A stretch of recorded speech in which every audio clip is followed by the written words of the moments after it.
afternoon, and welcome to the Barefoot Bay Recreation District Board of Trustees meeting, November 13, 2020, at Building D&D. Meeting will now come to order.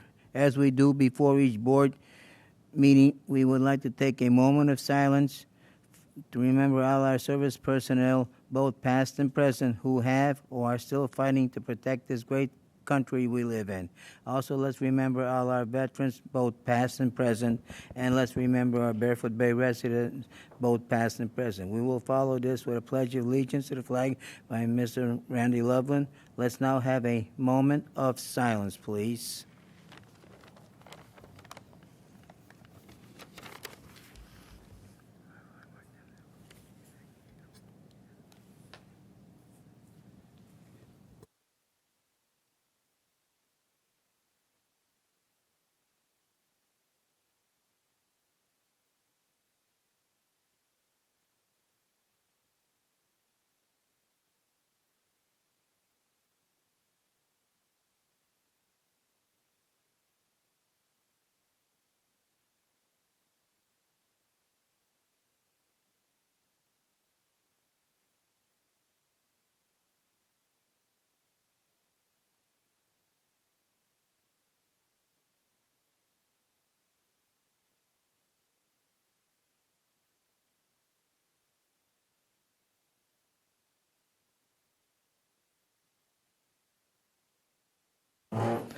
Thank you for coming.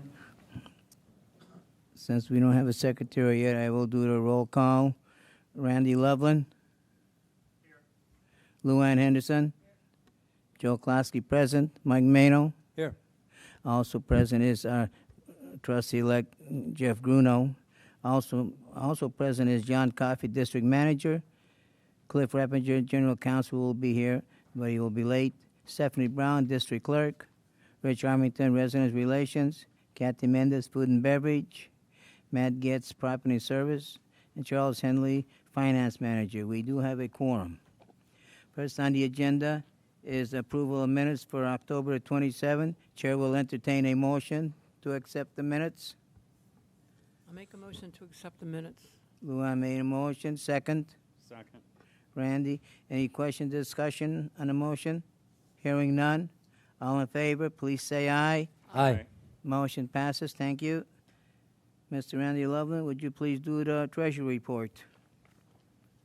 Barefoot Bay Recreation District Treasury Report for November 13th, 2020.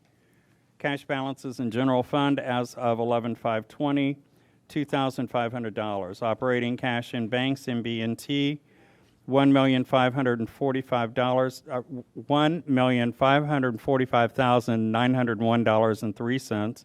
Interest-bearing accounts, SB&A, $698,948.16 for total cash balances in general fund of $2,247,349.19. Daily deposits, $102,512.85 for a total deposit of $102,512.85. Expenditures of $5,000 for a period of 10/20 through 11/5. SDS, $13,599.38. Florida Power, $6,987.81. Oregon Pest Control, $11,416.48. TLC Engineering Solutions, this is for building a renovation, the lounge, patio renovation, beach restrooms, $8,243.13. Net payroll for pay period ending 10/25/20, $50,727.93. I submit the treasurer's report. Chair will entertain a motion to accept as read. Mr. Chairman, I would move we accept the treasurer's report and approve payment of bills over $5,000 in the amount of $90,974.73. Mr. Mano made a motion. Second? I'll second it, but there's no taxes again? There's no taxes? Part of that is under the Families First Act that expires at the end of this month, into this year. the first normal 2 weeks that people are off for COVID-related leave, that is reimbursable, and that's why there's no tax, because it's shown as a credit. Okay, Luen made a second. Any other discussion on the motion? Hearing none, all in favor of that motion, please say aye. Aye. Motion passes. Thank you. Next is the oath of office for trustee-elect Bruno.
Hey, Jeff.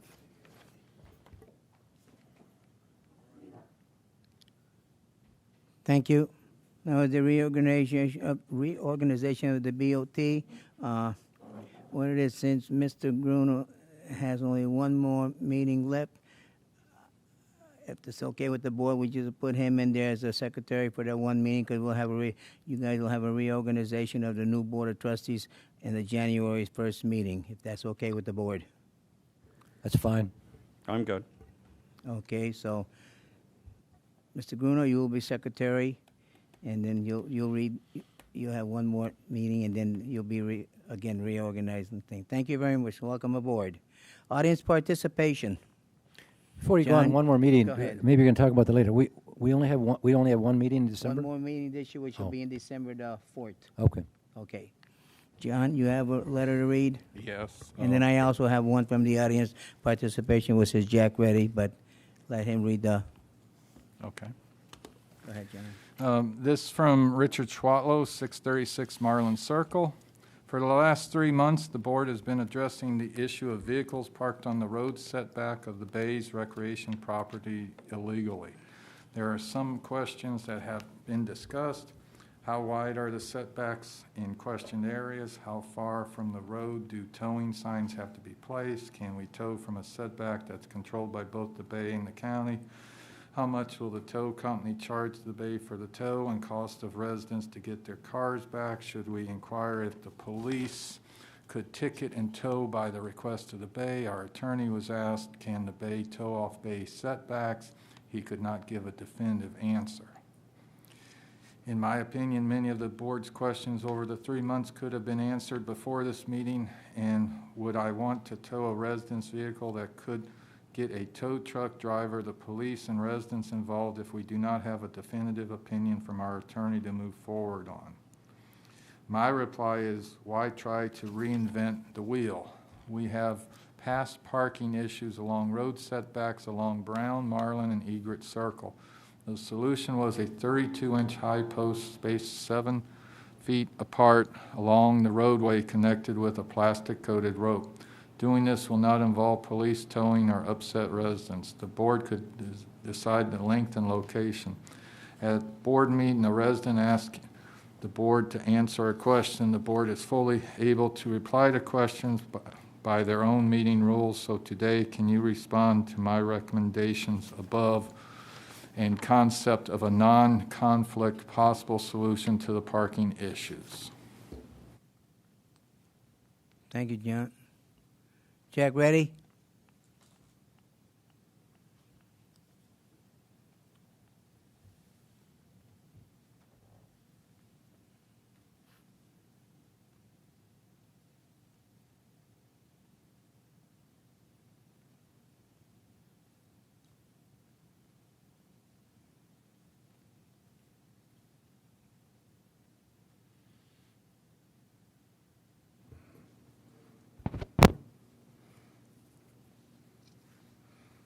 Jack Reddy, 806 Tamarind Circle. First of all, it is good to be back in public meetings. Looking at you folks on a screen this small is very, very difficult, and hearing and checking in with all the various nuances, this is much, much better, and hopefully our government will allow its citizens to meet in the public for the foreseeable future. I want to compliment the current trustees for their active push in August and September to complete what I call the Tobiah matter. We didn't get the best deal we wanted. We were having an invasion by Mr. Tobiah of our home rule, but we got something that will help us short term. I would encourage the current trustees and all the new trustees that are coming in to be very diligent and vigilant regarding Mr. Tobiah. He received a mandate on his reelection, and I would hope that he would stay where he is and not interfere with Barefoot Bay business. And I would ask the trustees to remind Cliff Reppinger that this requires extra care and careful watching. In one other matter, I think it's important that we look at our budget very, very carefully in the new incoming season and get our accounts in order. Thank you. Thank you, Mr. Reddy. Anyone else? If none? Somebody's coming. Oh, come on. Hold on.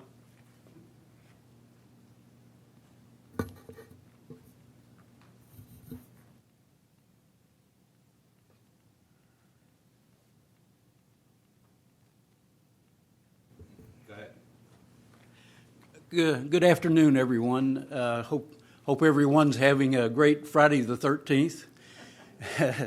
My name is John Sammons, and I live at 926 Wren Circle. And I'm a snowbird. I just got here this past Sunday. But I am a pool player. That's one of the reasons that I bought here, and it would be a reason that I would want to continue to stay here, maybe move here full time, would be because of the billiards facilities. And I get the peak of the week, and I kind of know the situation. I knew that the billiards room was closed down. I believe it's phase 4 that you're scheduled to reopen that facility.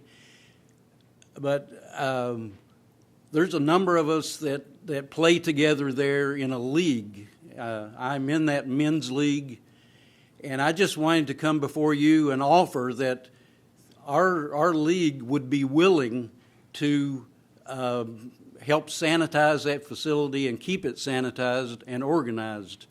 We would do that as a group, and I wanted to offer that in the hopes that maybe you might consider reopening that facility a little sooner because of that. So it's a great facility. There are 3 really good tables in there. Those tables, parts of the table could go bad because they're not being used. The bumpers on the rails are rubber, and if rubber is not used frequently, just like a rubber band, it can harden and go bad, and that's expensive to replace.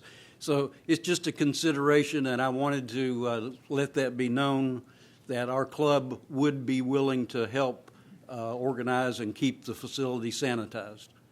Thank you very much. Thank you. Anyone else? This portion is now closed. Thank you. Unfinished business, phase reopening discussion. John? Yes, Chairman Klosky, trustees, welcome Trustee Gruneau, residents here and at home. It's glad to see you out in the audience again. I forwarded the trustees last night staff's recommendation, which is largely to stay the status quo for the next month, with the exception of slowly introducing simple food items into the 19th hole that do not require kitchen staff. Those things would be such like dollar dogs or prepared sliders, things like that. We will be bringing for your consideration a proposal for the December 4th meeting if conditions still look favorable to reintroduce limited capacity outdoor entertainment in the lakeside area. At this time, we don't feel it's prudent to have indoor entertainment or full menu items. As Mr. Reddy talked about, we have a cap on our assessment going forward. We're looking at doubling of our tipped wage cost over the next 6 years. We are trying to be very cautious in our expenditures.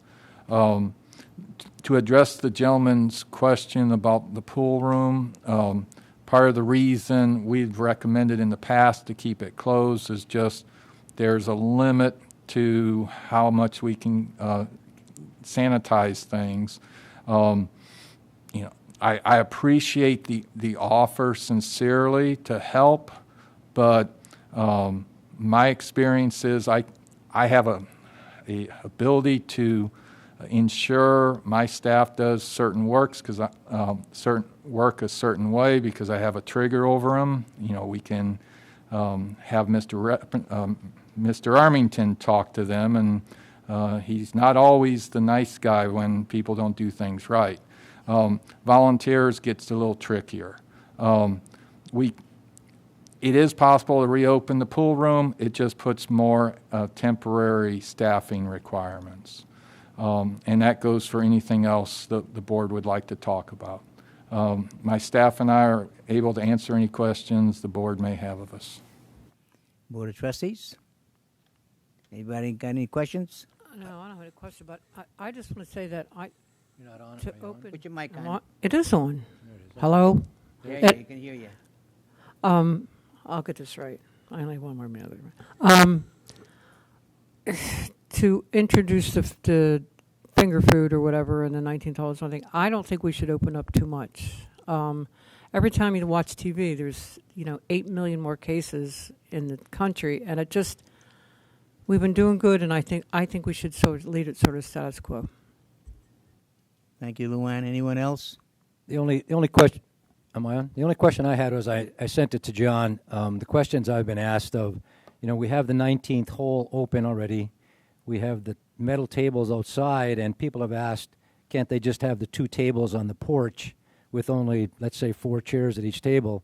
They don't clean outside. They wouldn't have to clean that, so it wouldn't take any more work of any staff, but it would put more seating outside so that people wouldn't have to go inside, as a matter of fact, at the 19th hole. And if we can't do that, I guess I need to have John maybe say why we don't do it so people don't ask me. John, go ahead. We can do that. A couple issues dealing with that outside area, one. Smoking in Barefoot Bay is like dog parks. Ms. Krause knows exactly what I mean by that. There's passions on both sides. Community is relatively split. Historically, golfers have sat out on that porch and they've enjoyed their tobacco products. And we get occasional complaints from residents walking through that. We can put that back out there.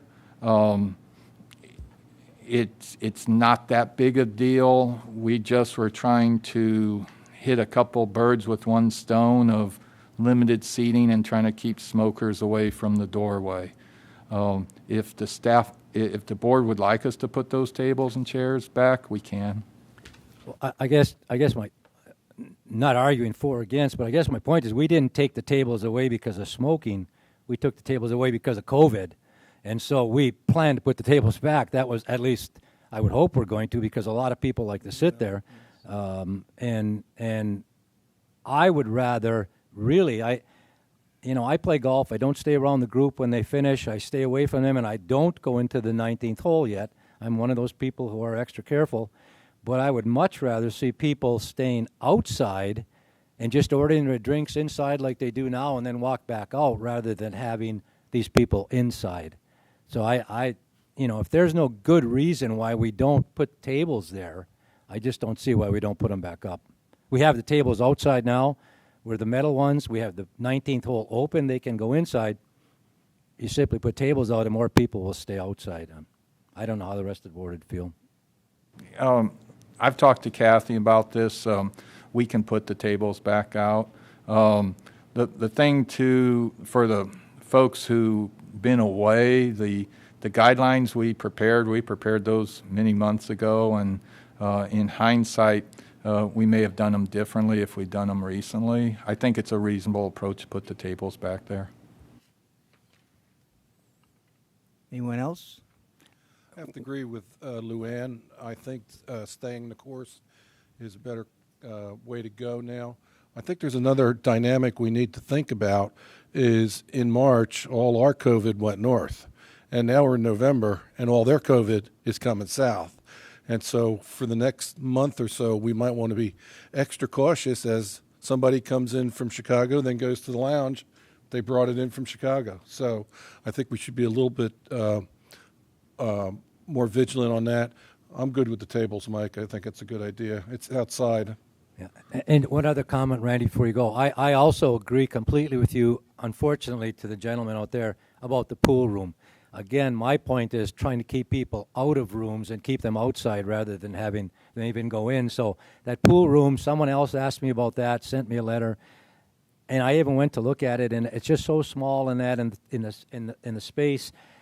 I would really be hesitant of trying to do something like that. I really would. I have to agree with Mike. I think even with masks on, that pool room's a little bit tight.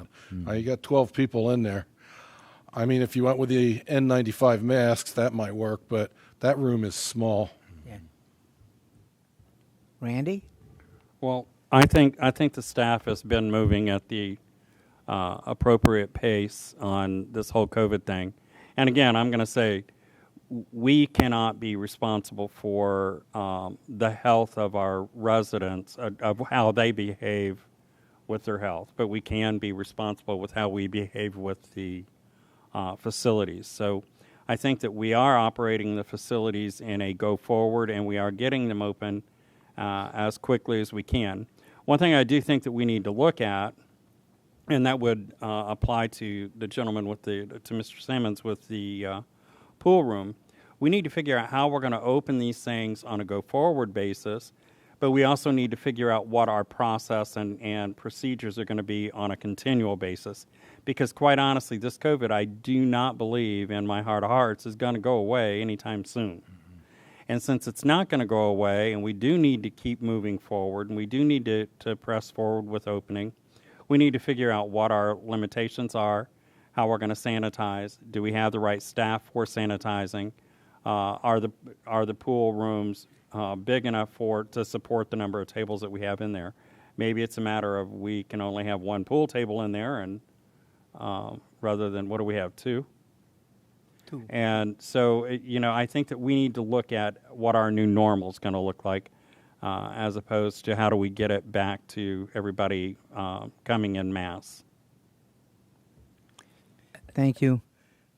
I could say the board here makes it much easier for me, because in other words, I agree with each and every one of them, and except for the pool room, I do not believe it should be, because it's a very small, like Mr. Gruno said. So whatever the board, what's your approach on that? You don't want to go and wait till the next meeting? I am not in favor of opening the pool room up, any of those small rooms. I am in favor of putting the tables back. I'm also in favor of what John wrote here, and I circled it just now to make sure. When you're looking at this increase in foods and outdoor and entertainment and all, we're specifically talking outside. Right. We're not talking inside. So I'd be in favor of looking at that later, but No, I just can't go with the pool room now, and I would, if it's consensus of the board, You put would the like tables to- back out. You would like to have the tables put in the, It doesn't, it's actually safer to put them outside than having those people go inside, so. so what's the board's wishes on that? You want to go for that, or? I'll go with John and Kathy's decision on that. John has said that they could have that done, and I'm Okay, fine so- with it. To make a day, I would like to have a motion on that. You need a motion to put the tables and Mr. chairs Minor, back. Mr. Minor, you brought that up. Would you like to make a motion? I would, if that's what we need. I would make a motion that we put the tables back on the porch of the 19th hole. And I would also, in the motion, would say that you put 2 tables out there with only 4 chairs at each table. We don't put the gang tables up, just 4 chairs at Okay. each table. I need a We're second on still that. trying to social distance, so. Thank you. A second? I'll second it. Okay. Any other discussion on that motion? Yeah, I am still not comfortable with us voting on how John does his job. We've got a roadmap in front of us. We're agreeing to it. We take a consensus on where we are in the roadmap, and then we turn around and we vote on it. Well, we I vote mean, on if it. if that's what we need to do, then that's what we need to do. It just feels micromanaging to me, and I'm not. comfortable I with don't it. believe that we are really micromanaging on that. I think we're making it as much easier for the staff to go along, because if Exactly. staff goes and puts something there, then all of a sudden we, as a board or people would say, well, they're doing whatever they want, and us, we have no control of which we don't. We want staff to do what they want, but I think that it's up to the board on some of that stuff, because we closed that down because of everything that happened in March. So now, to make it much easier for the staff, if we approve it, then there's no comeback on anybody. That's the way I see it. I get where you're coming from, Mr. Chairman.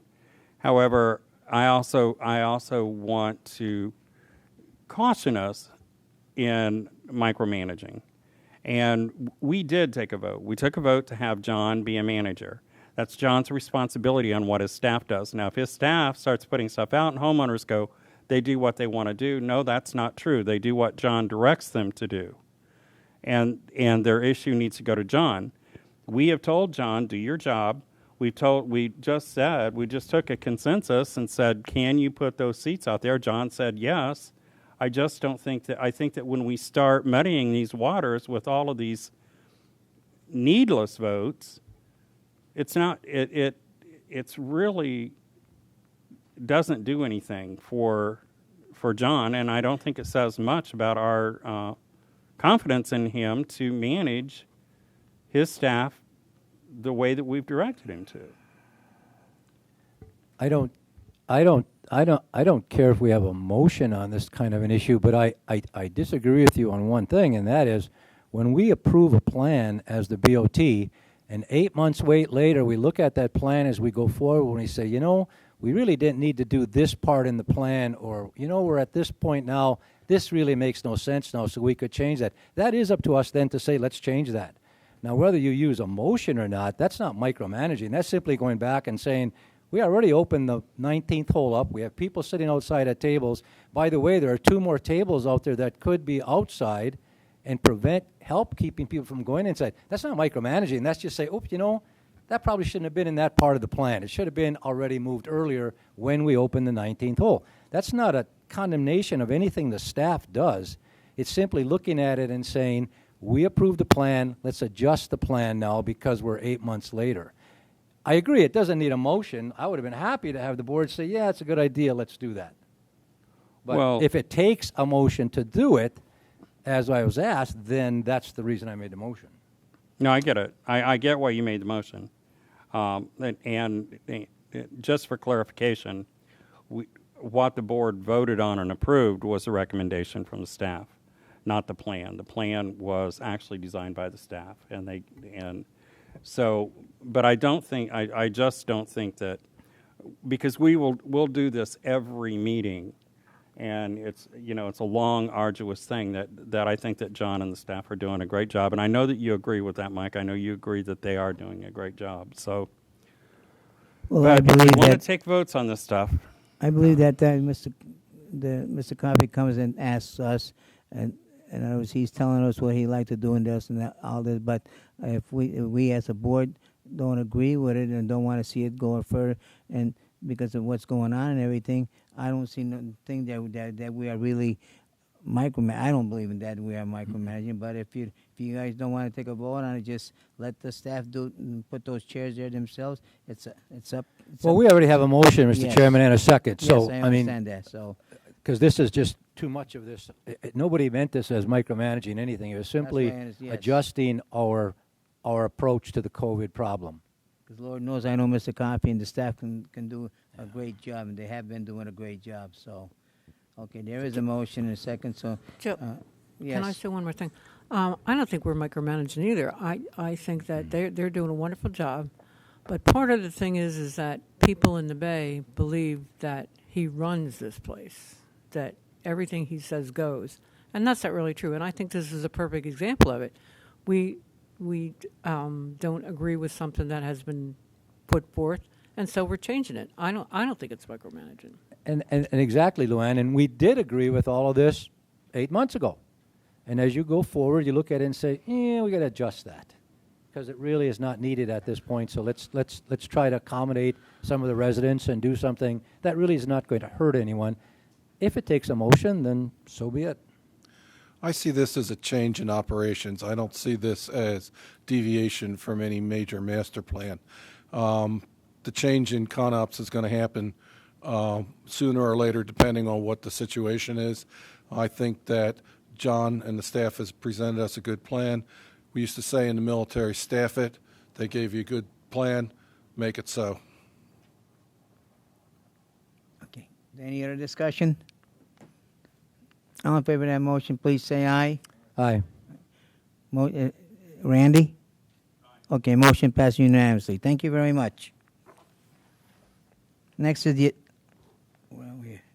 adoption of the revised policy manual and further discussion on implementing no parking on specific common areas. John?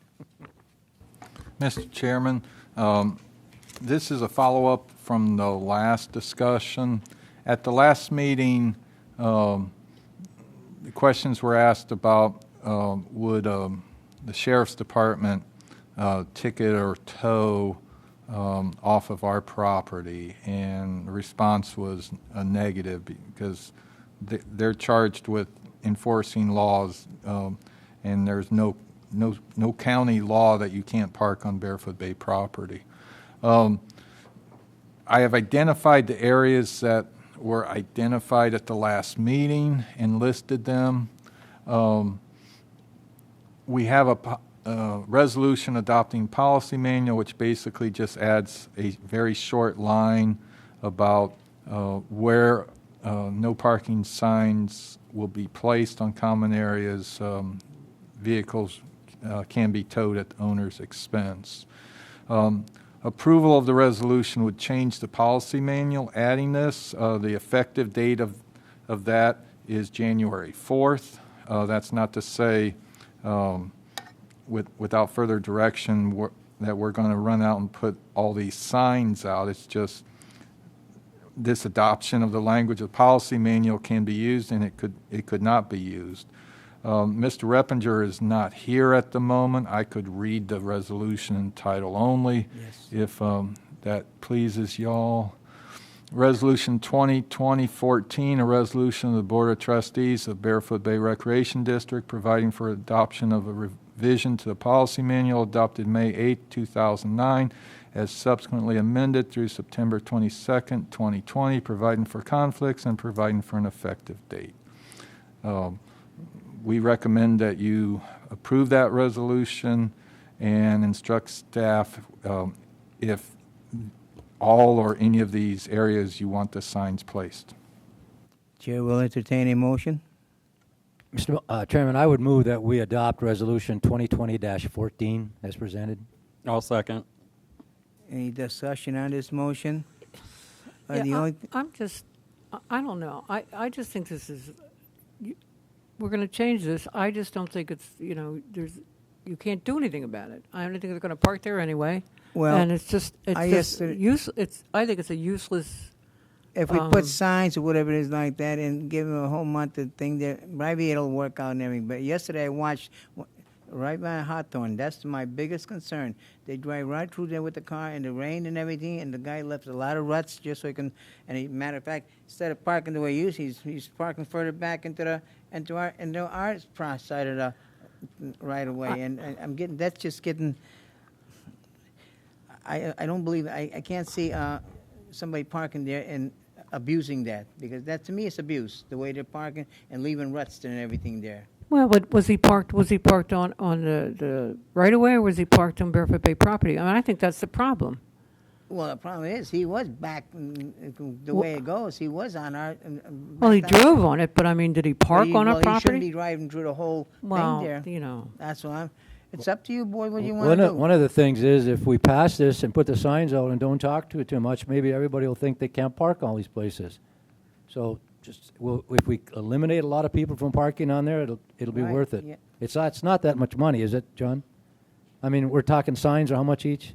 The signs are $37, so $38. we're not talking a lot of piece. money. So if it helps at all to prevent Yes. some people from parking in places, so be it. I agree with Mike. I think it'll definitely deter it. I mean, it's like speed signs. You know, they're posted. Not Exactly. necessarily do people go by that. Good point. I would make a different suggestion. I think let's put it in the policy book, then let's go the education route, and then let's go after the two major problems that we have, which would be back here on Hawthorne. And I did see two gentlemen fishing last night when I came back, that they were over by the little bridge by the racquetball court. But I figured if we put signs on everything there, and those signs have to be 50 feet apart, because the sign says any vehicle parked within 25 feet of this sign, that's like 150 signs. Second of all, it's not going to be very friendly. You ever drive into Wells Fargo and you see those big signs that don't park here for arrows, or you'll be towed? I just think it kind of sends a bad message. I would recommend we put it in the policy manual, go with some education, hit the hot spots, reevaluate. We're gonna give him a 30-day grace period, right, John? Well, there's gonna be a grace period, 30 days of learning. So you're on the right track there. So, okay. Any other discussion on this motion? Well, let me Well, back up. How many signs are we talking about? I thought we were just talking about a sign or something on. Are we talking 150 signs? Well, if you take the Midway, Hawthorne, Lark, that's 600 feet, 600 linear feet approximately. So the cul-de-sacs, you probably get away with probably two to three signs at most, probably two signs. But the Midway, Hawthorne, Lark is a lot of area. And we could. And where again are the two main problem areas? Joe, where is it that you're so concerned about? I'm more concerned with Hawthorne. Yeah, Hawthorne. The Hawthorne eastern is- end by By the pickleball courts? Is that what we're talking? No. No, that's the Hawthorne is behind the shopping center there. Oh. That is really my biggest concern. My Mr. other- Chairman, which are the two biggest areas you think are the problem area there? Hawthorne, and I believe up there by the tennis courts. What is the area by the tennis courts, pickleball courts, where they drive up to the lake? What do you call that? That would be off. You know where they drive right Yeah, I past know. the handball court, pickleball courts, and they drive up to the lake there. I know it's inconvenient, Trustee Mino, but the up here, this is the area that people are saying the handball courts. Off the boulevard there, Yeah. where the handball thing is. And then the other area behind the shopping center, the primary, from my experience, is like this section right in here is where it seems to be the most chronic parking. Can we, it's my motion, we've had a second, can I amend my motion to include the two areas that, specifically the two areas that you just talked about? Would you agree to that amended motion? Somebody approved it. I would Seconded. second it. I seconded Oh, it. Randy did. Yeah. I mean, Right. to, Right, you want to amend motion? He understand can what I'm amend saying, and then Randy? start over again? Yeah, I do understand it. So Mike's amending his motion to put the signs up, but to put the signs by the pickleball courts and the lesser section of Hawthorne. Yes. Is that correct? Yes. And I would second that. Okay, any other discussion on that motion? I will say this. I don't see people parking in front of the tennis courts, and we only have one sign there. It says no parking. It's Yeah, that there's a sign simple. there that says no parking. And I know. don't see people park there. I mean, Well, what- can we be that simple with the sign? Well, they would go in there, they go with the golf cart, they go right up, almost right to the gate of the handball thing there. And there's no reason to even do that. They can park along the, I don't know, that's my view. That's the way I feel. Well, I just think people need reminding. I don't know that we need to have that velvet hammer or velvet glove or whatever. I just think they need reminding. Don't park here. Yeah, I agree completely. Yes. That's how I look at this thing. And if those are two trouble spots, let's put a couple signs up there and just see if it helps keep people Yes. away. Well, you And just- if we are you have, just- and if we Make a have big an deal of it. Are you just talking, excuse me, Randy, are you just talking about putting signs up that say no parking? Yeah. Oh, well, okay, I can go for that. I can agree to that. It's all that violations and towing people and all that. I would agree to no parking signs and see how that goes. Okay. Whatever. So basically, this John, go ahead. would avoid the contract with the tow company now. Well, I was going to ask No, Trustee no, Mino to no, clarify his motion. We talked about this at length. I think it's a good idea. We don't want people there. So they have to know that after an educational period, there are some consequences if you just do not abide by the signs. So yes, let's go with what the resolution is, but we limit it to the two areas that we just discussed, and whatever you want to call those areas, and see how that goes right now. It's still the consequences. Sure, the sign's going to say no parking, but people are going to be told that it's no parking, you can't park there, and if you do, this is it, we'll give you a grace period, and then you're going to be towed on those areas and see what happens. So to answer your question, Mr. Grunow, the resolution is still the same, it's just the areas are only those two areas. That's how I amended my motion, And that's how I second and it. that's how I believe that, yeah. Can I just ask one more Go thing? ahead. So you're just Right. am I on? Am I? So you're just talking about putting violators will be towed and all that. You're still talking about that. You're not just talking about no parking signs. I don't is care that what right? the signs say. The signs can say anything they want. I don't care. If Well- it's just a no parking sign, then the towing part won't apply, No, but. Well, Then- that's what I'm Well, asking. Is but it just going to I- say no parking, or is it going to say No. And my motion is that it would do like Say- the resolution says. Exactly. Whatever the Only resolution- difference is in those two areas only. Yeah, And they that- would be the signs provided by the towing company. When a vehicle is parked there, staff would verify it's in a towable zone, call the vendor. The vendor would tell us if they could come out within a 2-hour window. If they can't come out in the 2-hour window, they're not coming out, there's no charge. If they can come out in the 2-hour window, they come out, the vehicle's there, they tag it, tow it, and the property owner has to pay to redeem it. If the vehicle is not there when they get out within a 2-hour window, it costs us $80.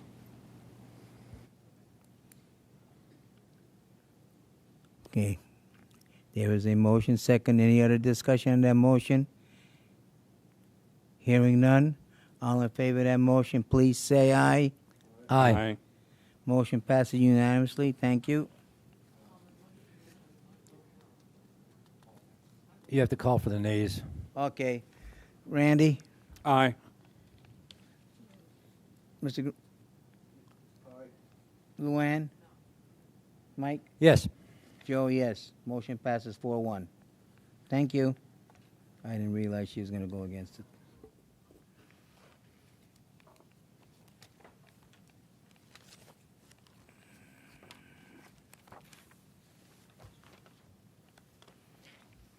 New business, DOR violations. DOR violation case number 20001564, 618 Dolphin Circle. Is there anyone here present to speak up for this property? Okay, go ahead. Rich. Rich Armington, Resident Relations, Compassionate HR Manager.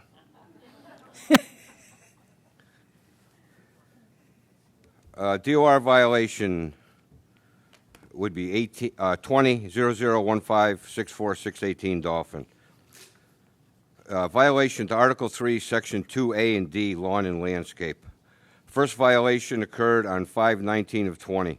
5 follow-ups and 6 pictures have been done since the first violation. Present and found in violation by the Violation Committee on July 24th, 2020. Signed has staff affidavit of notices and attached pictures. Respondent has been notified by first-class mail, certified mail, and the property has been posted. Staff recommends BOT refer this violation to General Counsel Repiger for legal action, equitable, or other appropriate action with failure to comply. If the BOT brings any such action to enforce the DOR, the charge for such action shall be charged to the respondent's account and shall constitute as a lien. Rich, Yes. Rich, right here. Oh, sorry.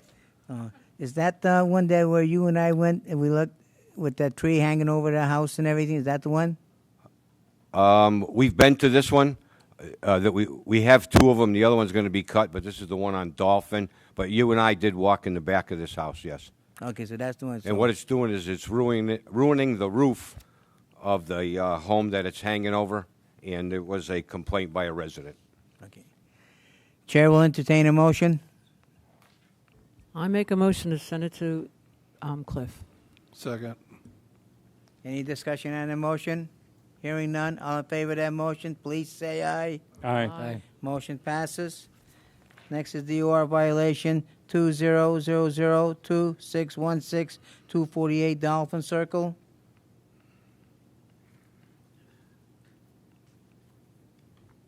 Is there anybody present? No. Okay, go ahead. Violation is Article 2, Section 5, AB, ADIR, and approved fence. First violation occurred on 9/24/2020. 6 follow-ups and 4 pictures have been done since first violation. It was presented and found in violation by the Violation Committee on 10/23/2020. Staff has signed affidavit of notices and attached 4 pictures. Respondent has been notified by first-class mail, certified mail, and property has been posted. Staff recommends that the BOT refer this violation to General Counsel Repiger for legal action, equitable, or other appropriate action with failure to comply. If the BOT brings any such action to enforce the DOR, the charge for such action shall be charged to the respondent's account and shall constitute as a lien. Chair will entertain a motion. Rich, did you talk to these people? Did you talk to them, or anybody in your staff? Anybody talk to them? Yeah, I tried to talk to him, but he pretty much wanted to put the stake that I put in his front yard through my chest, so I felt it was time to leave. Okay, So just this, asking. again, I guess we should have a motion first. I would Yes. move to accept the recommendation. Any I'll second it. Okay. Now discussion on the motion. Yeah, discussion. So Rich, this fence, I know it's behind me. I'm looking at the computer. The big high fence part of it was put up. It was put up without Without a permit, right. Without a permit. And how long ago was it put up?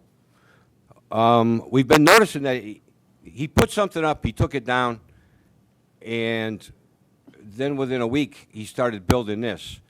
But I mean, this hasn't been for years. This has just been recently. No, this has been in the past 3 months, Oh, I see. and he will not So talk to us. so the answer to this now is take it down. Remove it, Yeah. ask for an ARC permit, which an ARC permit won't be approved because it's too high. So, yeah, remove it. What's he got back there? The best that we can tell is he had a bunch of junk. Plus, he had a riding lawnmower, some pallets, and then he put the final piece up, and we couldn't see what else he had. Okay. So this isn't. I mean, we made the motion, and I'm all in favor of approving this. But this isn't just come out and cut your grass. You're just lazy, and come out and cut the grass, and we'll get rid of this. This guy's got to either take that down, or it's going to end up going to court, and that could be months from now. Well, hopefully, we've been working with Cliff pretty good lately, and I Is think it? he's got Oh. 14 cases going to court. Oh, okay. He's been sending us the final draft for the DOR inspector to sign, and I believe he'll be filing about 14 14 cases with the court within the next week. Okay. And hopefully, well, not hopefully, we will win the cases. And once we win a few cases, I would hope people would realize that you can have a violation and you will go to court and we will win. All right, I'm glad to hear that. I'm glad to hear that. Zlatan, yes. Any other discussion? Hearing none, all in favor of that motion, please say aye. Aye. Motion passes, thank you. Next one is DOR violation 20-002145, 843 Tamarind Circle. Anyone representing this property? Go ahead, Rich. This is Article 2, Section 2A, ARC, no permit, work started. First violation occurred on 8/6/2020. 6 follow-ups and 3 pictures have been done since the first violation. It was presented and found to be in violation by the Violation Committee on 10/23/2020. Staff has signed affidavit of notices and attached 4 pictures. Respondent has been notified by first-class mail, certified mail, and the property has been posted. Staff recommends that the BOT refer this violation to General Counsel Reppinger for legal action, equitable, or other appropriate action with failure to comply. If the BOT brings any such action to enforce the DOR, the charge for such action shall be charged to the respondent's account and shall constitute as a lien. Chair will entertain a motion. I make a motion that we move violation 20-002143 forward to Cliff Reppinger. Second. Okay. Any discussion on that motion? Yeah, Again, I got a I'm question. sorry, Did go they- ahead. This one really comes at me, Yeah. too. So Did this they is, ever have a carport? It never did? Not for a long time. We've known for probably 4 years, but the gentleman that lived there, he was very ill. And we just didn't feel that he would comprehend any violation that we would give him. We waited until, sounds cruel, baby, we waited till he passed. And the real estate company has it, and I talked to them and said, before you sell this home, it needs a carport or a garage. According to our DOR, we have waited because the gentleman was very ill. And they said, well, they're going to try and sell it like it is.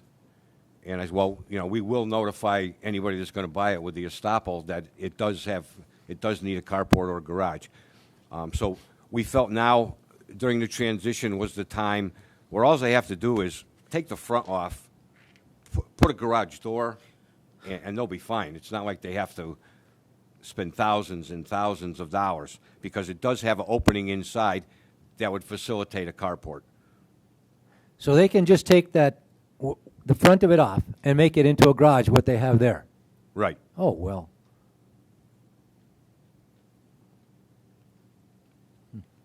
Any other discussion? I did second it. Okay. All in favor of that motion, please say aye. Aye.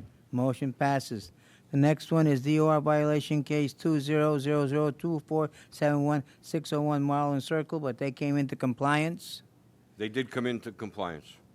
So, so the next one is DOR violation 19004176-602 Seagull Drive. Anyone representing that property? Go ahead. A violation to Article 3, Section 2, C and D, condition of property, unauthorized items. First violation occurred 9/22 of 2019. 17 follow-ups and 21 pictures have been done since the first violation. It has been presented and found to be in violation by the Violation Committee on 2/14 of 20. Staff has signed affidavit of notices and attached 4 pictures. Respondent has been notified by first-class mail, certified mail, and the property has been posted. Staff recommends the BOT refer this violation to General Counsel Reppinger for legal action, equitable, or other appropriate action with failure to comply. If the BOT brings any such action to enforce the DOR, the charge for such action shall be charged to the respondent's account and shall constitute as a lien. Chair will entertain a motion. I make a motion we send 602 Seagull to Cliff for legal action. Second? I'll second. Randy seconds. So any discussion on that motion? Again, briefly, what do they need to do here to comply? Well, this is a problem house. Cliff already has a violation because he has, I believe, 15 6-by-8 gardens in his backyard. So no matter what we violate him for, he's not going to come into compliance. Okay. I tried to work with him. I've talked to him a few times, and I pretty much said, I don't care. Do whatever you want. So that's why we're here. Is that why he needs that extra refrigerator for all that produce? I think he was leaving beer for the DOR inspector to try and bribe him, but it didn't work. That worked for me. It didn't work. Oh, God. Okay, any other discussion on that motion? Hearing none. All in favor of that motion, please say aye. Aye. Aye. Motion passes. Thank you. Stick around. Next is the revised ARCC guidelines. Mr. Chairman, can we skip this in case there's questions? Mr. Reppinger's on his way. Okay, no problem. Then we'll go to, What are we going to? we will skip that thing there. The next one will be property owner request for forgiveness of debt and release of liens. Mr. Armington, you want to discuss Sure. that? Sure, Mr. Chairman. The first one we have is 919 Cashew, 946 Pecan Circle, or Pecan, as I'm supposed to say. The consideration of requests by property owners for forgiveness of debts and release of liens. I would assume that every member of the BOT has read the background and summary information. It would save us quite a bit of time if you're all well aware of what's there. What I'll go is when BBRD called for tax deed sale, another owner of tax certificates called for a tax deed sale on the properties that they owned, resulting in new ownership of these properties and Barefoot Bay receiving over $160,000 in back assessment fees. I would go into some of the tax certificate lingo, but it's some money that we just wouldn't have received if we didn't call for tax deed sales. Tax deeds expire in 7 years, so our assessment fee goes away. So this $160,000 was critical because they were tax certificates that were owned by the county. We've also received $60,000 in interest, and I believe in the past 6 weeks, we've also received another $24,000 for 2 lots. Is that right, Charles? Okay, $24,000 that we've received for 2 lots that we had at auction. On these 2 lots, could we show the pictures of the...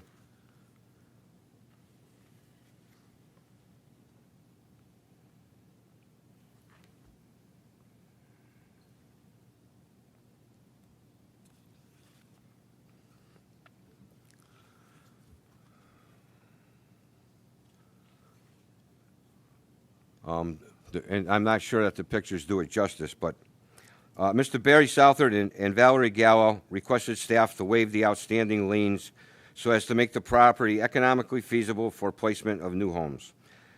Staff does not have the authority to grant such a request. Thereby, Mr. Barry Southard and Valerie Gallo are now requesting the BOT waive $15,120.29 in liens. The majority of these liens are considered uncollectible, and if the new owner, similar to past owners, simply walks away from the property, staff will resume the cost of maintenance, and an estimated 5 to 7 years will be required for the property to go through the tax certificate process again. And if you've looked at the pictures, they have built at least 5 houses in what we call the nut section: Pecan, Cashew, Laurel. They've taken derelict properties that we've auctioned, and I believe under the spirit of the NRP program, they have exemplified what the program is about. This is what they're building in Pecan and Cashew. Absolutely beautiful houses. Staff recommends that BOT, in the intent of the NRP program, forgive and release the liens on 919 Cashew and 946 Pecan. Chair will entertain a motion.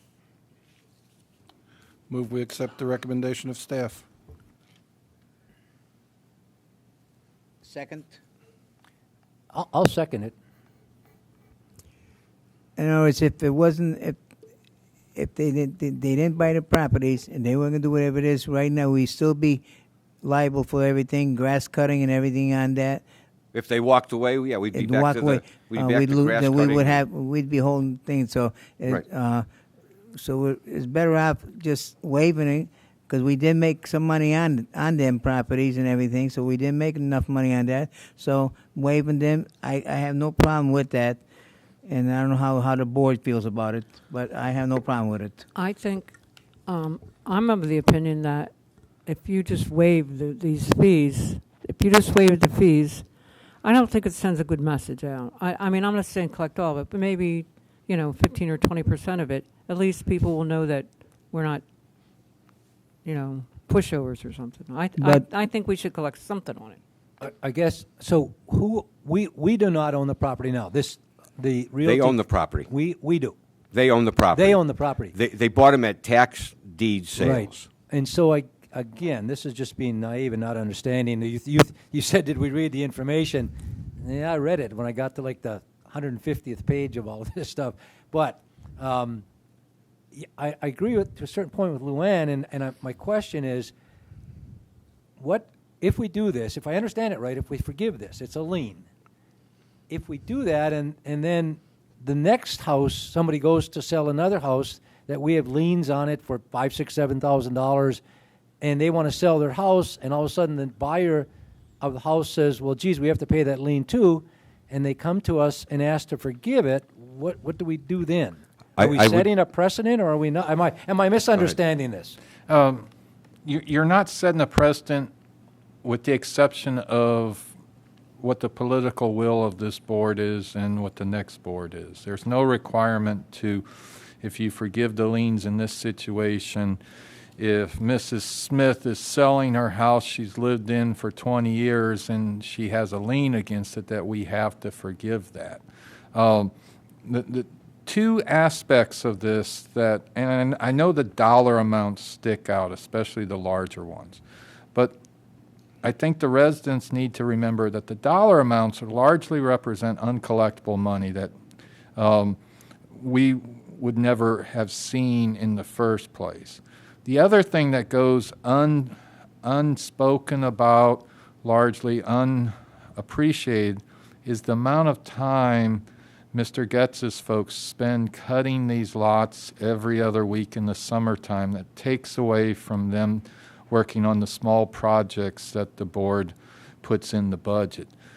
In my opinion, this is a win-win situation because it helps revitalize distressed neighborhoods. This person here, the pictures of the homes, speak for themselves that they do quality work, which goes to the purpose of the NRP program. And it also provides more staffing to BBRD without hiring more folks because it takes away unproductive work. Now, please don't get me wrong, if you live next to an empty lot that the property owner doesn't take care of, you value us cutting that grass. But in the big scheme of things, we could get a lot more done at less price if we weren't having to be saddled with these empty lots. And so Mr. Reppinger is on his way. I'm sure he's going to say you're not setting a legal precedent. You may be setting a precedent that the community has expectations, but there's not a legal precedent. Excuse me. I understand that what you said, John, but I just think that if we forgive all these liens on these whatever 14 or 18 or whatever these amount of properties, that in the future somebody's going to come to the board and go, well, I mean, that board, got rid of all those liens.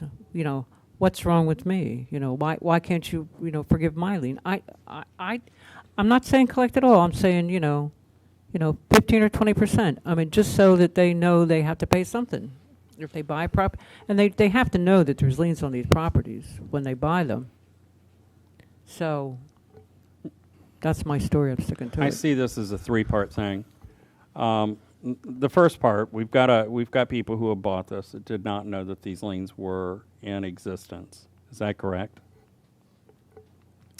So they bought the property in good faith. They have put several nice homes onto the property. So therefore, I think that we should look at some of these properties on an individual case-by-case basis and make some determinations. These are people who are not coming in and turning the properties into slum properties. They're actually making improvements, and they've got proof of that. So that's one way that we look at it. The other way we look at it is we've got all of this bad debt out there. Well, how'd we get it?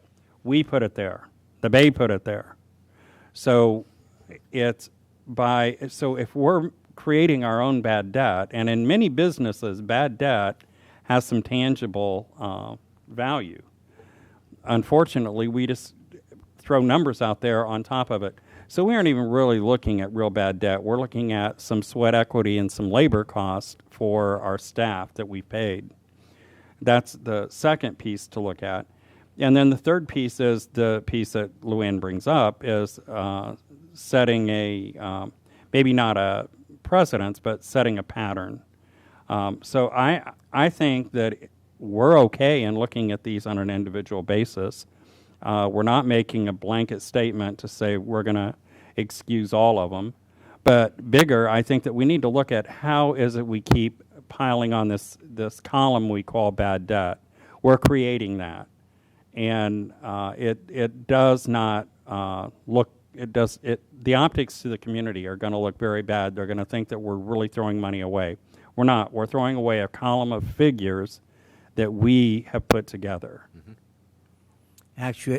Actually, look, if we reject this, what will happen is we'll pick up where we left off, and we'll just keep piling more and more. We'll be mowing the grass and doing whatever we are doing, and we will never be going nowhere. And the property itself will never get improved by doing what we're doing. Plus, you're going to be getting the assessment. You get back on the assessment roll and on the tax roll. So both ways, county will be making money, and we'll be getting the money too. So by waiving some of that fees, it's going to be much better than just say, no, we're not going to do it, and it just walks away, and we're holding the bag again. So I see no problem with going that way. Yes, I like to see it, but I'd rather, I always say a half a loaf is better than nothing at all. I see it a little Mr. bit. Chairman, I'm sorry, go ahead. I see it a little bit different from a medical perspective. When we look at these 16, 18 lots up there, we're looking at a patient that's got that necrotizing fasciitis of the leg, the flesh-eating stuff. And if you just leave it sit there, sooner or later, it's going to eat your leg. So now you have a conscious choice of an amputation. And this is where I don't think it's a precedent. I think it's a choice. If we decide to amputate this mess right here, we save the patient, they go out to live another life, and they give us money. It's a good deal. Thank you. But I think, make sure I think you need a clarification of that, because I'm for this. I'm not arguing against it, but make sure people understand. This is not going to just sit there. It's going to be used by this company to put a home on, and they're going to take care of it and fix it up. Yes. So it's not that it's just going to sit there like it has been whatever these years. Right. It is the fact simply Right. that we are going to forgive them of paying us Yes. the lien. Right. Barry But they're and still gonna- Val are both here today. Yeah, they're still going to put And- the property and they together will and put a build- home yeah. on it, and we're simply forgiving the lien. So make sure you understand that. Yeah. And the other part I'd like you to remember is everything that we're doing here today is basically under the NRP program. Right. This is an individual that's owned a home and has fines and fees against it. These are properties that pretty much have been abandoned and under the NRP program and the tax certificate and tax deed sales have become available, and like I said, under the neighborhood revitalization program, I believe that we need to move forward with them.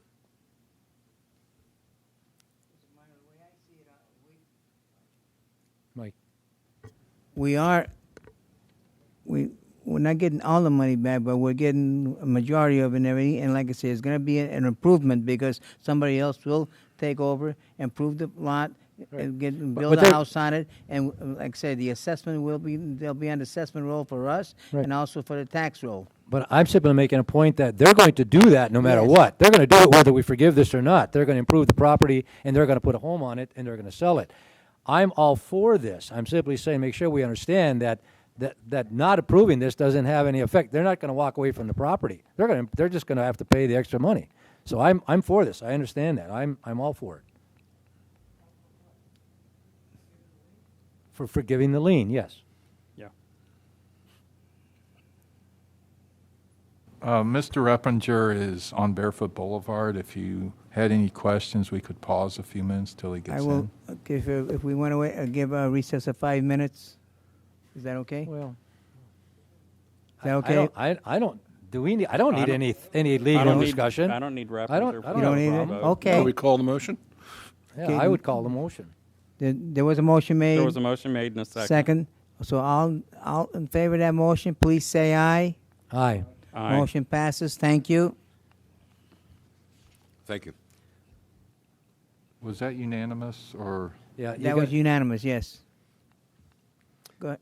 893 Pecan Circle. A review of requests by property owner for forgiveness of debt and release of liens. Mr. Michael Santos requests staff to waive the outstanding lien so as to make the property economically feasible for placement of a new home. Staff does not have the authority to grant such request, thereby Mr. Michael Santos is now requesting the BOT waive $6,910.32 in liens. That's still the same property owner? This is a different property owner. Different property owner? This is 893 Pecan. Okay, and we did make money on that too? All of these were brought in on the same tax deed sale. Oh, okay. So all of these would be included in the $160,000, the $60,000 interest, and the $24,000 we received from the sale of lots. You did mention, you said there was 160, you said you just got another 20 or something like that, comes to about 180,000? There was $160,000 we received in back assessments that we would have never received without Right. the tax deed sale going forward. We received $60,000 in interest on those tax deeds, and then we owned 3 lots that were in that tax deed sale. Okay. And we sold 2 of those, and we received $24,000. We still have 1 more lot to sell, and we'll receive something for that. Okay. Chair will entertain a motion. Yeah, I would move that we accept staff's recommendation to forgive the lien of whatever it was. How much on 893? 892 Pecan, is it? Pecan Circle, yes. Can we, I'll second. can we just, if you're going to Seconded, approve the liens, seconded, so why can't we seconded. just do them all at one time? Can we just do them all at one time, or you have to, If you want. you have to do them individually? Yes. How many are there? How many more do we have? I only have 2. I only have 2 more Yeah, people. I don't care how you do it, but I understand it now, and as long as we all understand what we're doing, I don't care how we do it. But we have a motion. We have a motion on the floor for this one. Yes, we have a motion, And so. second. And a second. All in favor of that motion? Aye. Okay. Motion passes unanimous. Next. The next property is 813 Beach Court. Ms. Kristen Lee requests staff to waive the outstanding liens so as to make the property economically feasible for placement of a new home. Staff does not have the authority to grant such a request, thereby Ms. Kristen Lee is now requesting the BOT waive $6,560.32 in liens. Rich, can I ask you a question? How much is the total waiving of the liens cost? For that property? No, for all of them. How much will we be waiving them?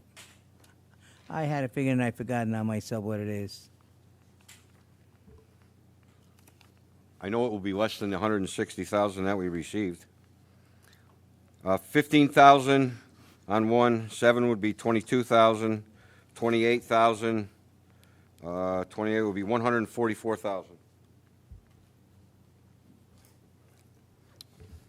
Okay. I would make a motion that we accept the staff recommendation and forgive the lien on, what is it, 813 Beach? Beach Court, yes. Right. Second. Any discussion on that motion? Yeah, I just want to make sure that Jeff did. we completely understand that these liens that we're releasing are in the large part mowing fees. It's mowing fees, right? So, and our mowing fee is $70 per mow, is that correct? $70 per mow. And these are empty lots. Right. And so I just want to make sure that the community has a real grasp on what it is. Right. These are not dollars that we've spent outside of the cost of labor. Right. Of our hourly labor. It takes about 15 minutes on one of our riders to mow this lot, if Right. that. Is that correct? Probably We about only that. do it about twice a month Right. for each lot. So we're not really out even a lot of hourly labor. Not really. cost. Okay. So the money that we're looking at writing off is inflated money that we as a community said this is worth $70 per mow for us. I'm not sure I'd say inflated, but Well, okay. Our markup costs on what we think our mowing is worth. it's if you look at what other companies are doing, and we'll have 3 staff doing it. Right, Yeah. right.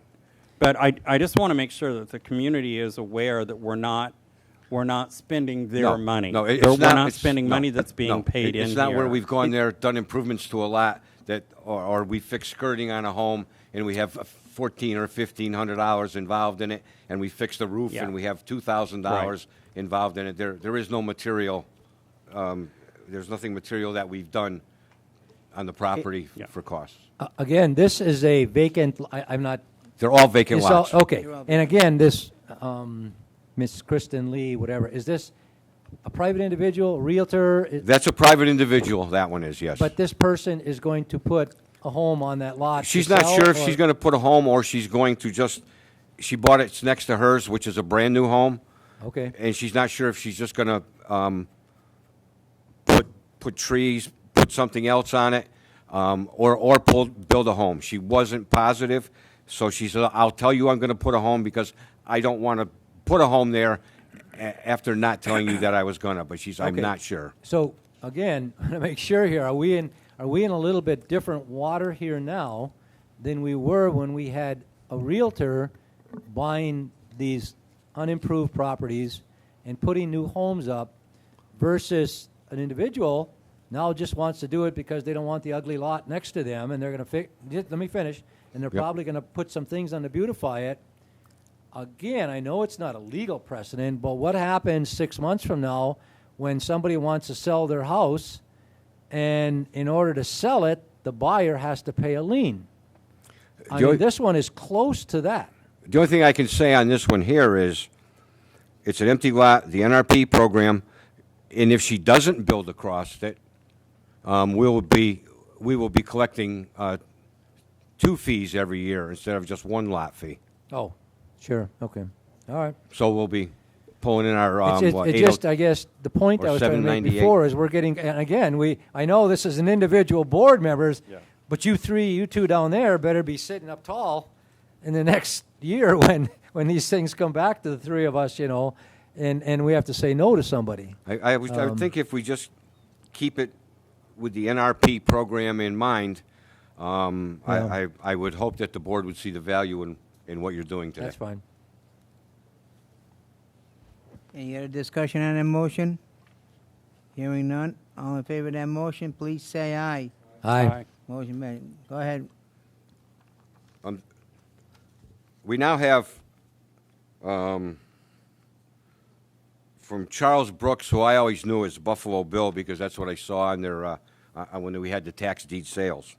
We have 853 Laurel, 881 Cashew, 857 Laurel, 958 Laurel, 413 Plover, 919 Vireo, 804 Wren, 1025 Oriole, 614 Puffin, 619 Oleander, 1222 Chippewa, and 1213 Chippewa.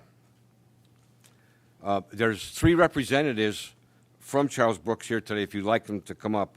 I've talked with them. They have plans, I believe, to start in February of putting 2 new homes up a month. They've talked to a local contractor to help them. Charles Brooks staff requests to waive the outstanding liens as to make the properties economically feasible for placement of a new home. Staff does not have the authority to grant such request.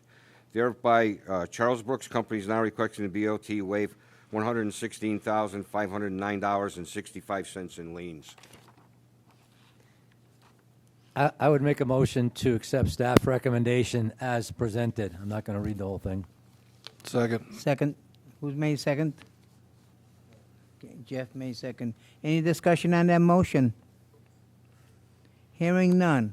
All in favor of that motion, please say aye. Aye. All right. Motion passes. Thank you very much. I'd just like to Go ahead. to thank the board for what they've done for the Bay today. I believe that the past 3 years that I've been doing the NRP program, we've had great strides, and I think what you did today will probably be one of the biggest strides that the Bay will see with new homes. Good. Thank you. Very good. We will now go back to the revise of the ARCC guidelines. Since Mr. Reppinger is here now, thank you. Go ahead. Requested action by the BOT. Review the ARC promulgated rules and regulations revised by the ARC and approved by a majority of the ARC on September 29, 2020. Pursuant to Article 2, Section 2 of the Deed of Restrictions, the ARC shall have the authority to promulgate regulations relating to all construction and landscaping for lots within Barefoot Bay. Such regulations may, without formal amendment of this Deed of Restrictions, be created, amended, modified, altered, or changed by a majority vote of the ARC, provided, however, that notice of any such amendment, modification, alteration, or change to the regulations shall be given in writing to the Recreation District as soon as practicable after adoption, therefore, by the ARC. A copy of any such amendment, modification, alteration, or change to such a regulation shall be maintained online at the official Recreation District website, as well as is in the office of the Recreation District, and shall be made available on request to any interested party upon payment of a reasonable copying fee. Attached are the ARC promulgated rules and regulations using the strike-through underlined format and without. I believe trustees did get a copy of this. Yes. Okay, y'all reviewed and read it. Is there anything, any questions for? Question first. When was this all? This was all approved at one time by the ARC? They've worked on it for months, and it was the complete package was approved. One single motion for the whole package. One single motion. And when was that done?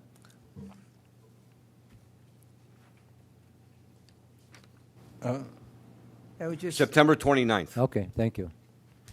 The only thing that I'd like to make clear maybe for the newer board members is, if you look at the DOR, and I'm sure you're probably aware of this, but DOR Article 2, Section 2, Item 2, page 5, in the event that a dispute arises in the interpretation by the ARC of any requirements of Article 2 of the DOR or the regulations provided for hereinafter, such dispute shall be resolved by a majority vote of the Recreation District, whose decision shall be final and binding.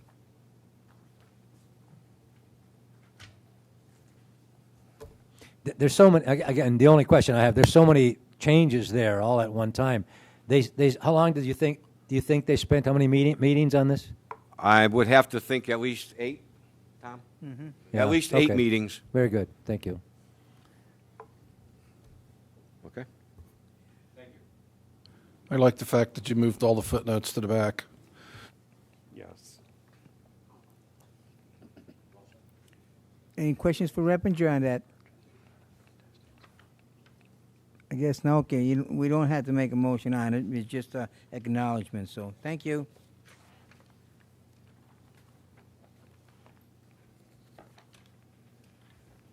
Next is the FY21 budget amendment, project carryover from FY20. Chairman Klosky, Board of Trustees, this is the annual carry forward or roll forward of projects that were not completed last year. While this increases the FY21 budget by $960,000, it's basically taking money that's already in our accounts that we didn't spend, and we're spending it next year. So although the budget goes up by close to $1 million, all the money is previously accounted for. The $7,000 in property services is basically the monies that was designated last year for chair replacements in the assembly buildings that we did not spend, and the monies that was budgeted to send a member of Property Services Management to out-of-state training for the capital forecasting system. That did not happen because of COVID. There is a resolution Mr. Reppinger will read, and staff recommends approval of the resolution amending the budget.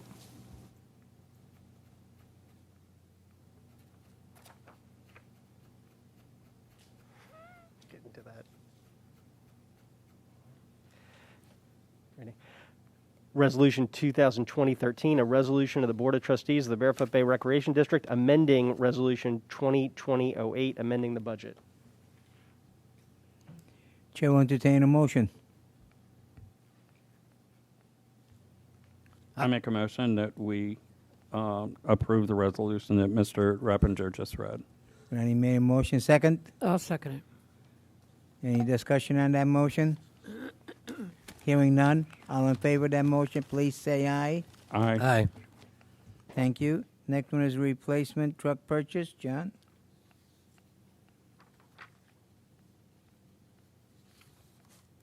Within the FY21 budget is replacement of a property services vehicle, full-size 2006 model.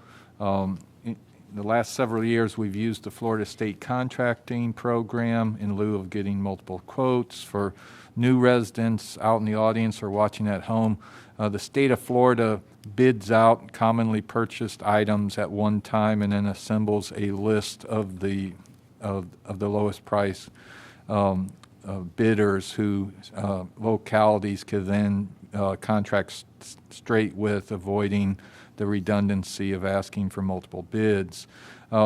Duval Fleet is one of the vendors for Ford products.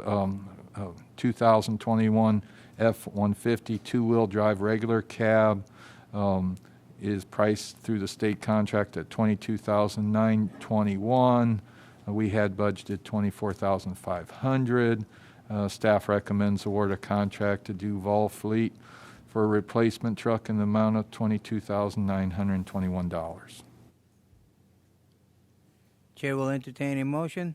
I'll make a motion that we replace the 2006 model with the $24,500 replacement of the full-size truck for property services. I'll second. Any discussion on that motion? Hearing none. All in favor of that motion, please say aye. Aye. Motion passes. Next is the truck purchase. John? Additionally, within the FY21 budget is funding for purchase of an additional mid-size vehicle for use by our custodians and daily cleaning of the beach restroom project that will be completed later this year. Staff has found a quote through the state contracting for a 2021 Ford Ranger two-wheel drive super cab truck for $22,521. Of note, we had budgeted $21,800, so it's slightly over, but there was a surplus in the last one. So what the bidding process gives, it also takes away. We overall, both of them come in combined slightly under budget. Staff recommends BOT award contract to Duval Fleet for purchase of a Ford Ranger in the amount of $22,521. Chair will entertain a motion. Move So- we buy the truck. I'll second.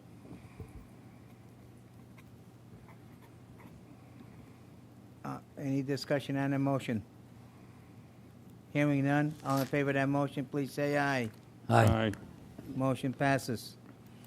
Next is the Christmas parade and light up the bay support. You want me to talk about it? Okay. Every year, I have the Christmas parade, and lately the light up the bay. When I've been asking the board trustees to support this year, and what I'm looking for is consider to be spending up to about $600, but I plan on not spending it all. What I do is to get 3 trophies for the Christmas parade and cash prizes, and also get 3 trophies for the light up the bay in cash prizes, which will not exceed $600, hoping I can give them some money back to the bay. So I'm asking the board to approve this request. I do have a question, Mr. Chairman. Go ahead. For 7 straight years, you've had no rain on the Christmas parade. Are you going to be able to make that 8 straight? Yes. Okay. So with that in mind, I would make a motion that we approve spending easily up to $600 if there's no rain. No, I'm sorry. I changed my mind. No, I would make a motion we approve the request for $600, and I don't think you have to worry about whether you spend the whole $600.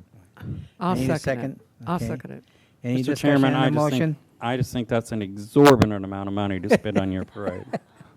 Every And I year wanna I've know been why you didn't. I have been saving the bay a lot of the money, but not spending it all. But since I asked for the request, I am gonna not vote on this. I'm gonna have the other 4 board members vote on it. But you asked for $1,000 last year. Huh? You asked for $1,000 last year. Well, we have the high school band was involved with it. Where this year's just thinking, that's why we don't have it. The Palm Bay High School can't come because of the virus and all that stuff. So that's why I guess the board got away cheap this year. We're looking at a parade that's going to be similar to what was last year. Same Just kind of about, an event. Maybe a little less than that, but it's going to be. I am going to have the socializing and the masks and everything. Yeah. I want them to do it the right way. Well, I'm agreeing with Randy. I mean, I think you should get that for at least 75 only, and it would only cost. Oh, I agree. Yeah. I agree. No. $75, not a penny more. $75, you'd have change left over. No, very good. I thought it was very, very nice last year, and Thank you. I hope the trustees are riding in a parade again. Oh, yeah. That's why I was going to ask you guys that you are going to be in the parade. So, thank you.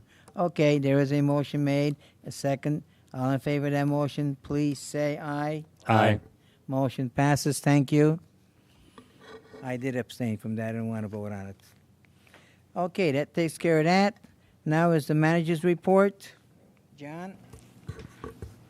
October 27th ARC meeting, 24 consent items were approved, 10 others. 11 others were on the agenda, 10 approved, 1 were tabled. The ARC meeting this week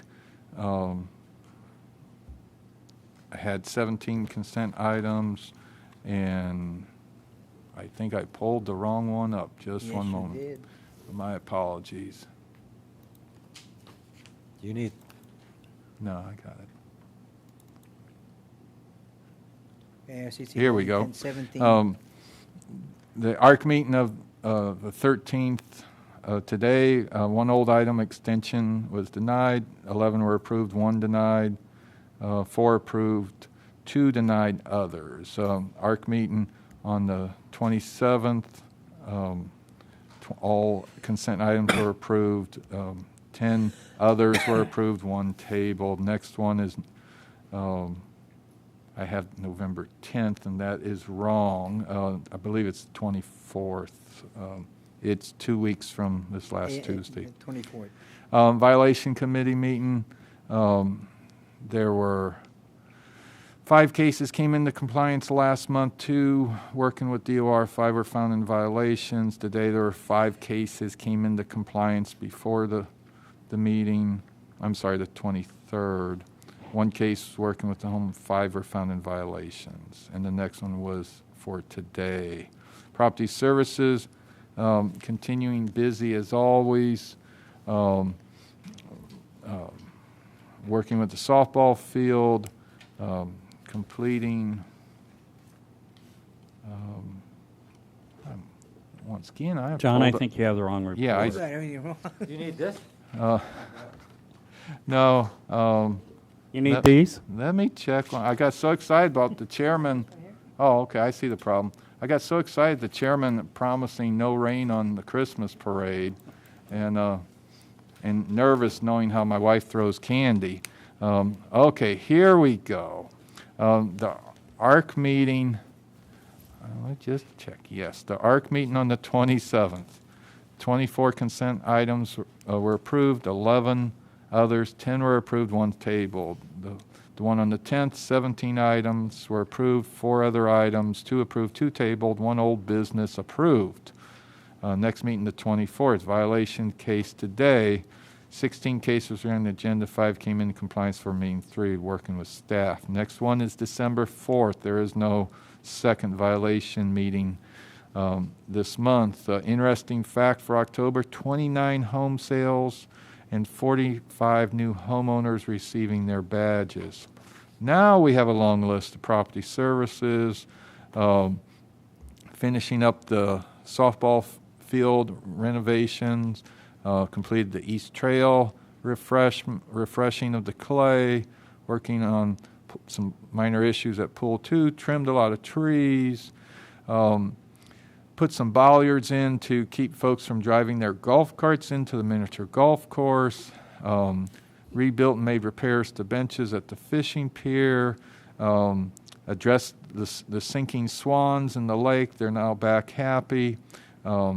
Did some renovations at the beach, addressed issues at the convenience store, set up and tore down for Veterans Day fireworks, troubleshot a water leak at Veterans Gathering Center, and continue working with the contractor on building a kitchen and addressing those DOR violations, which hopefully going forward will be fewer. Golf and pro shop schedule, the overseeding is coming up, Thanksgiving and December holidays are noted, and some of the other groups are back in action. Food and beverage schedule for Thanksgiving, 19th Hole and Lounge will be both closed, and both facilities closing early on Christmas Eve and will be closed on Christmas. As previously reported to the trustees, Brevard County Board of County Commissioners voted to spend an estimated $2.6 million from the Tourist Development Fund. That's basically that extra tax you pay on hotel stays when you go places, to address renourishment along 14.5 miles of the southern beaches, where our beach is one of those areas. Not all 14.5 miles will get extra sand, but ours is a good candidate. That work will start soon and scheduled for completion in March. And a reminder, if you have ideas about new or revised projects for the next 5 years, now's the time to either email them to me or drop them off in writing at the admin building. Over the next month, staff and I will be starting to put the 5-year plan together. As mentioned previously, due to giving the board the budget a month early, there will not be a separate 5-year plan workshop, but that'll be discussed in the March and May workshops. And that finally concludes my report, Mr. Chairman. Thank you, John. Mr. Reppinger. Thank you, Mr. Chairman. I have some DOR numbers for you, just to report to you. I do not have the written report. It is like a day or two away from being sent out. But just to give you some idea of numbers of cases that we have based on the report that you saw last time. Right now, we have 22 active cases that we are handling actively. There are, in addition to whatever it was that you approved today, so I wasn't here today to see that. So I assume if you approved all 5 of those cases, then we have 27. So that would put us up to 27. There were 7 complaints that we sent to staff this week. There are the remainder of the complaints we're planning on sending to staff by November 20th. That will include the 5 that were approved today. We are on a 7-day filing time frame, so that's what we're back on schedule now. When we get the signed complaints back from staff, within 7 days from the time that we get them, we will be filing them. And so that's the strategy plan that we're going to stay on. So hopefully that will drive the cases faster. We do have 5 active litigation cases right now. They're in various states of status in terms of where the courts are at with them. but we're actively trying to resolve those cases as well. So we've kind of ramped up our efforts now back, and hopefully once you see the list, I mean, most of the cases, most of the filings that will be done, if we get the complaints back from staff within the time frame that we expect, will be filed on by November. So hopefully every single case that we have, we'll have an active filed case on by November, and that's the status of those cases. So as soon as once I'm updating the list just to include the cases that we are actually sending to staff, and then the dates of referral, just to make sure that you have that information as well. And once we get that, it'll take me about a day or so, and that will be emailed out to you. And then we'll just try to update you meeting to meeting on how we're doing on those cases. You're going to try to make me happy, huh? And right now we're still on a second week of December time frame for the Blissful Things case as well. Okay. And that's all I have. Okay, thank you. Any questions from Mr. Rebinger? No? Okay. Incidental remarks. Randy. Well, I don't have many. I just want to welcome Jeff to the board. It's going to be a pleasure having you up here. And that's about it. Go ahead. I want to say thank you for considering me for Roger's position. And I wanted to put a shout out to John and Matt Getz for setting up the Veterans Day ceremony area. We went down to the Oaks, and from what I heard, people really liked it down there because they could drive their golf carts in. So we'll see for next year. Thanks. Thank you. Lien. The only thing is welcome to Jeff and happy Thanksgiving Day. Mike. Same with me. I'd like to welcome Jeff to the board. Look forward to working with him. And I guess just a shout out to whoever was responsible for the fireworks the other night in the rain. That was just absolutely awesome. It was really nice. They did a great job. Thank you. I just want to say welcome aboard, Mr. Gruno. And welcome to the two new trustees that are elect. And I just also want to thank Mr. Gruno for reading my speech, because I couldn't make it at the time what happened there, so I did get tested and everything. Everything's okay, but I just wanted to know when everybody said I was tested positive, I didn't even get a chance to test myself yet because it was in the morning yet. So, but whatever happened, it was a misunderstanding. But thank you for reading the proclamation and in my little speech. Appreciate it. And it was a nice turnout. And the other thing is I just want to wish everyone a happy Thanksgiving. Stay safe, healthy, and we'll see you at the next board meeting, which will be the 4th of December. I need a motion to adjourn. Meeting adjourned. Thank you very much.